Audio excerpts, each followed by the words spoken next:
before we get started, I just want to remind you that we have the 2021 Women to Watch Global Awards. If you want to nominate somebody, go check out the Women in Drones website. I am going to post that into our chat right now. There's also so many other things that you want to check out when you get there. There's a fireside chat. There's where we are doing Career Connect. There's so many other opportunities. So I encourage you to go check that out. I cannot wait to introduce our spotlight speaker for today. I have actually met her through the fireside chat, and I'm super excited because, as everybody knows, I'm all about the safety side of things. So Kim James is our spotlight speaker today. She's the director of UAV Aerial Works, and she's very closely connected with the safety and security in many organizations throughout the South Africa, stumbled through that one, didn't I? So I'm super excited to have you here, Kim, sharing with us, and I can't wait to hear more. And I'm going to make you our spotlight speaker right now. There we go. Thank you so much, Desi and Kim. Let's go, girl. Can you hear me? Yes, we can. You're perfect. Perfect. Well, thank you so much for having me. And I love the energy here. I love just seeing everyone's faces from everywhere. So I'm super excited to share my story. When Desi and I connected on a fireside chat, which is part of the Women and Drones Africa chapter, which Louise Jupp launched at the beginning of the year, we kind of, Desi asked me whether I would share my story, and I was like, well, okay, I'll share my story. So let me see. I've actually got some slides here. Let me just see how I need to share my screen. Can you guys see my screen now? Not yet. Okay, let me just see now that you've made me a spotlight speaker. Oh, there we go. Okay, it's the big green button, KJ. Okay. Right, okay, that one was obvious. So my topics that I speak about vary, but oftentimes it's about what we actually do in our business. But Desi asked me to speak about my story. And so I'm going to share with you how I segued quite nicely, I think, from what I used to do and a very glamorous, hard industry, but very glamorous industry of investment banking all over the world, to what I do now, which is sometimes speak to groups like this, and other times I'm in safety boots in the middle of a field. So I don't think my story is particularly special, but I'll share it today, and hopefully some of the things might be of interest to you. So very, very brief intro. As Desi already said, I'm a director of a commercial drone operator here in South Africa. We do some work in Africa, but mainly in South Africa. We also have a security drone business called Drone Guards. And we are regulated by the South African Civil Aviation Authority to be able to do this commercially. And for my sins, some might say I am the safety and security post holder. So every commercial drone operator in South Africa has to have 6 post holders. These people are responsible for a specific part of the operation. And we are held accountable by the CAA for what we do, and I'll get into that a little bit more as it pertains to my day job. I'm very, very privileged to sit on the executive committee of COASA, which is a voluntary position, and it's essentially the association in South Africa that represents the commercial drone operators and commercial drone pilots. And it stands for Commercial Unmanned Aircraft Association of Southern Africa. And then recently, as in last year, a drone council was formed, and that kind of sits in between the government, so to speak, and the regulator. And I've been appointed a chamber chairperson there. There are 10 chambers, so I'm down the rung, but doing some great work there with some awesome people. And then Louise, this is a shout out for you, but I'm so privileged to have contributed as a co-author in both of Louise's books, Drone Professional 1 and Drone Professional 2. And the second one is out. We're just waiting for our hard copies, and then you'll see it all over social media. The bottom right-hand photo there is me essentially with my worst enemy / best friend, who is our security inspector. It's the CAA inspector that we have to be very, very friendly with. And you can see us exchanging some secrets there. So that's me in my audit mode when the CIA comes and audits us.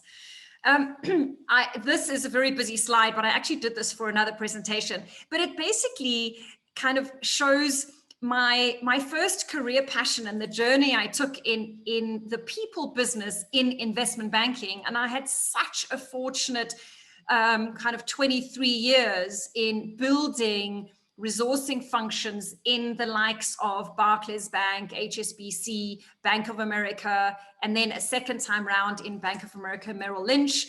So I worked very closely with a lot of American colleagues. I spent a lot of time in the US. And I spent 10 years in the UK. I spent about 5 years in Hong Kong, traveling all over Asia. And then I did a stint in Indonesia, where I built a function there, and then went and spent just on 5 years in the UAE and Dubai. And all along, where you can see I've got those little things which says people, process, and technology, because that's how I built these functions. So oftentimes banks were, building up post some crisis and then, breaking back down post some crisis. And so all along, it was always, how can we bring in revenue generators quicker and cheaper and at the best quality? And we used people, processes, and technology. And so then after 18 years, I kind of hung up my expat boots and came back to South Africa for family reasons. My parents were getting old, and I kind of thought it's time to not be an expat. And I started my own HR consultancy. And so this is where the drone industry or the aviation industry found me, or I fell into it, because I overheard a conversation, and I'll get to that in a second, where our MD and our head of operations were talking about, at the very beginning of the business, this person, post holder, that they needed. And they need someone who understands processes and understands background checks and understands what you have to do with people when we hire them. And I was like, hello, that's me. And the rest is history, because what we work with in our company is processes and data and technology and people. So even though it's completely different, and what I do now is 100% not glamorous, except for now sitting with all you beautiful people, it has so many things in common. And so I have found my second career passion. I love what I do every single day. So I have to be in full disclosure here. This picture on the left is our MD, who happens to be my husband as well, and an aviator at heart.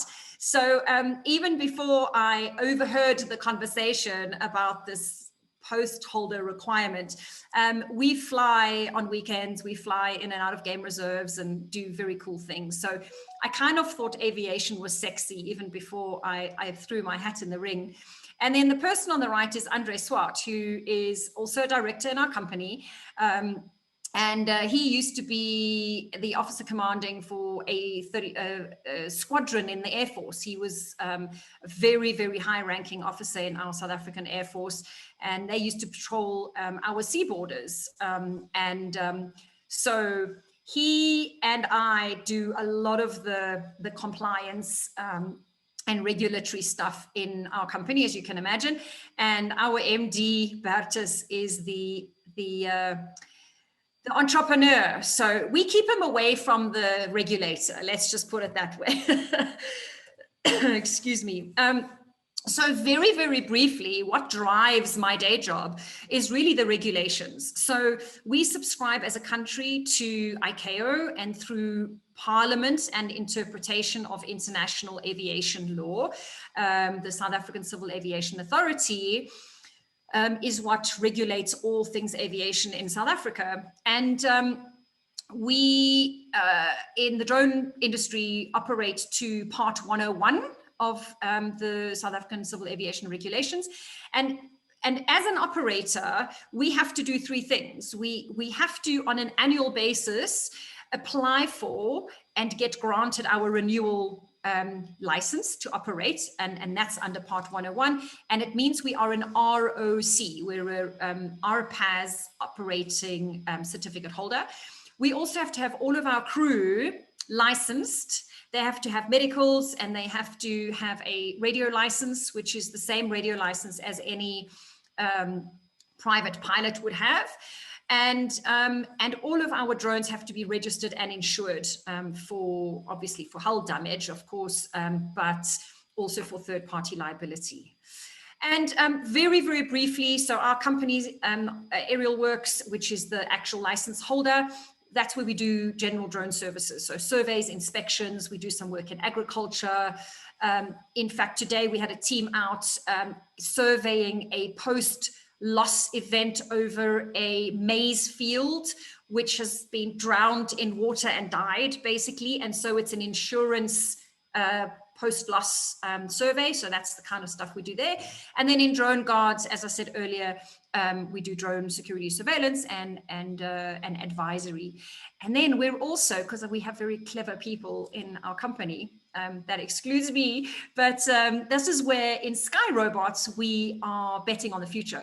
So we've designed and in the process of building a multi-rotor and fixed wing specific to mission security drone. And we're building software, and this is where we're betting on fully autonomous and a full turnkey solution. Excuse me, I'm recovering from a bit of a cold.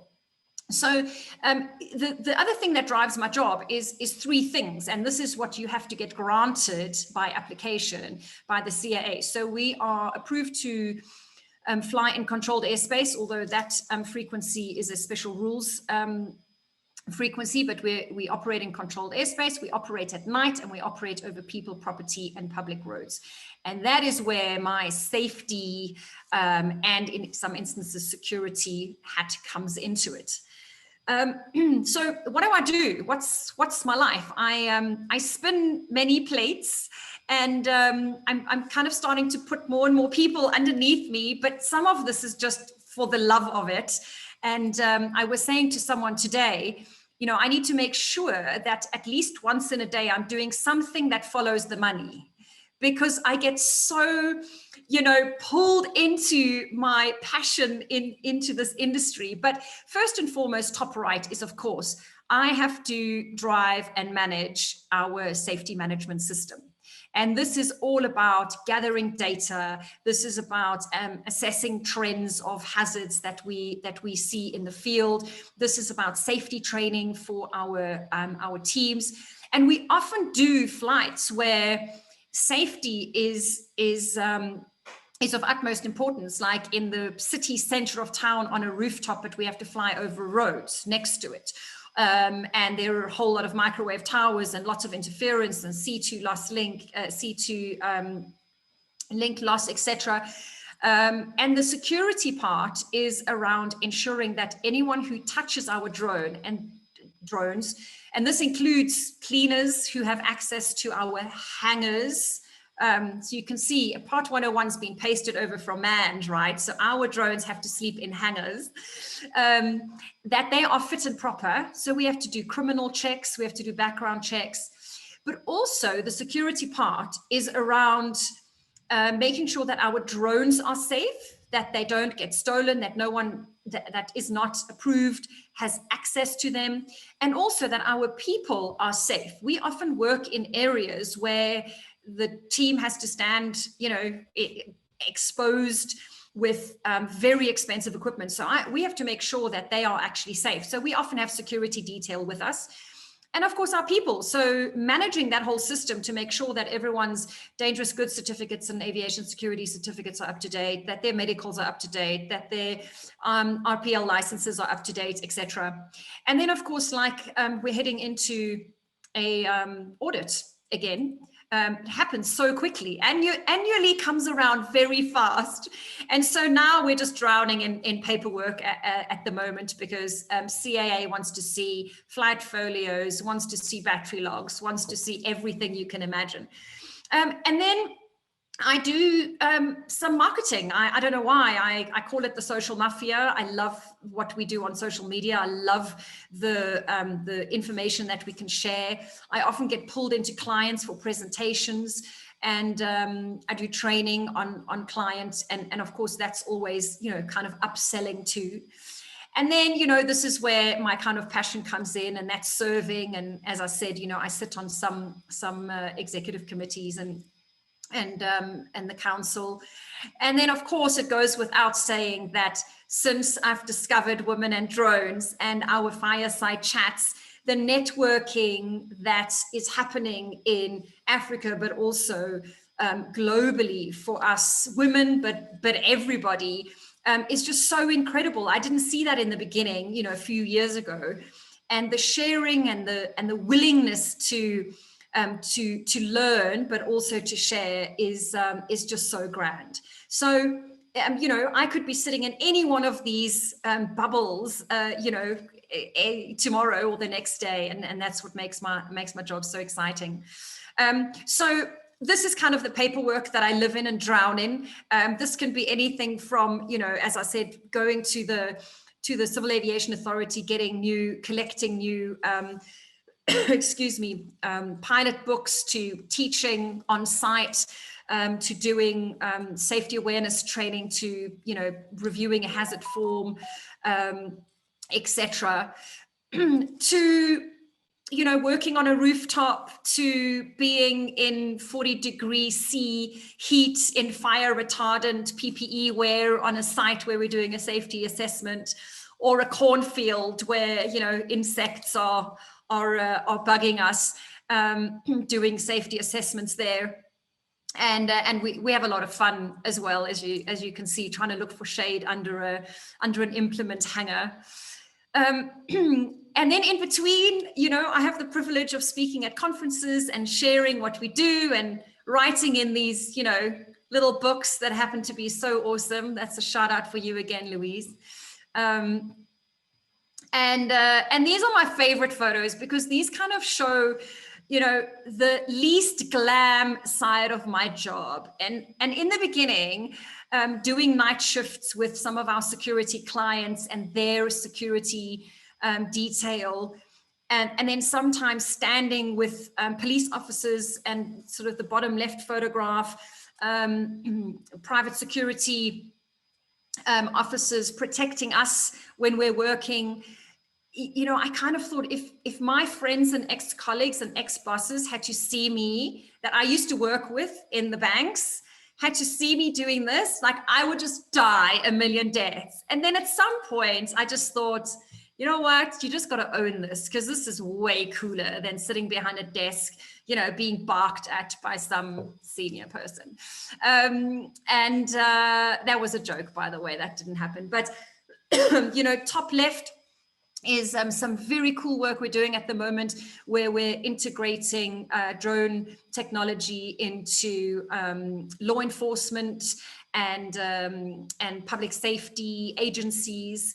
And that was actually 2 weeks ago, where we did a simulation for this work that we're doing, where we actually follow vehicles that have been picked up on a vehicle license plate recognition system. And then these guys on the top right that we hang out with when we go on training missions and simulation missions at one of our security sites. And these guys have learned so much because, funnily enough, they are security guys. They're not armed. They're in pitch dark. You can't even see your hand in front of your face. And we've now brought, eyes in the sky with thermal cameras to them. They are just in awe. So it's just so rewarding. And then last week, taking off the safety boots, and didn't put on heels particularly, but, sitting in a boardroom, meeting South African Police Services generals, which I was quite taken aback with because I've never seen so much decoration, on uniforms. But again, kind of explaining how we're going to work through the regulations of being able to fly over a city center where, people, roads and buildings are being overflown. And so then we get all polished up again, and have these boardroom conversations.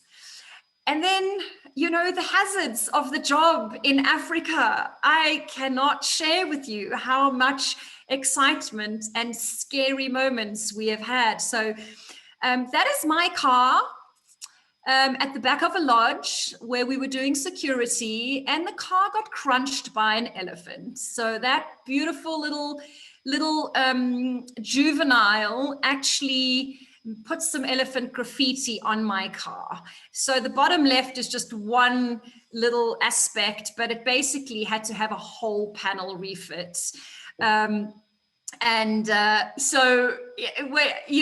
it's just, people did not believe me until I showed them the video, because I videoed the whole thing. So if anyone wants to see it. And then, going to scan and survey a granite mine where suddenly the blast alarm goes off when it's not supposed to. To top left, the pilot in command saying, guys, I don't want to be funny, but there's a leopard incoming. It's at 200 meters incoming, 180, 170, and all the security guards are like jumping into their vehicles and leaving, and pursuing criminals. So the hazards of the job don't stop there. Louise knows the story, and if anyone cares to hear more about it. But this day, we laugh about it now, but we basically almost lost our lives. We do a lot of work with the Agricultural Research Council. And on this specific day was the first day we were doing flights in barley fields. And the experiment is actually really great. So we've been surveying this barley field over 2 seasons. So we go regularly during its growth phase. And this crop sprayer did not use a radio, was not listening out to our radio calls. I was in the middle of the field in high-vis jacket with this gentleman who is a science student, a master science student, working with his apparatus in the middle of the field. So I was with him, just because I was learning and it was cool and it was fun. And this crop sprayer just decided to come over the field. And basically that picture in the middle is moments before an expletive, which is why I don't have the video here. But essentially, I looked back and Eugene would have been killed. The guy came down so low. And so we both hit the deck, and that's me in my safety boots, like having literally planted into the ground, and Eugene's equipment broken, etc. So we laugh about it now, but that was the hazard of working in an environment where crop sprayers are feeling threatened by the presence of drone operators. And I actually, in my kind of safety capacity, instead of reporting him to the CIA, which we've been encouraged to do, we engaged him and used it as a learning moment. So I can't say we're besties, but we're good. We're on speaking terms. By the way, he dumped herbicide on us. So we didn't get COVID. I'm joking, but you know, like we got completely drenched. And luckily it was herbicide, which we've then found out later was not, dangerous to us. But yeah, so that's a story that will go down in history.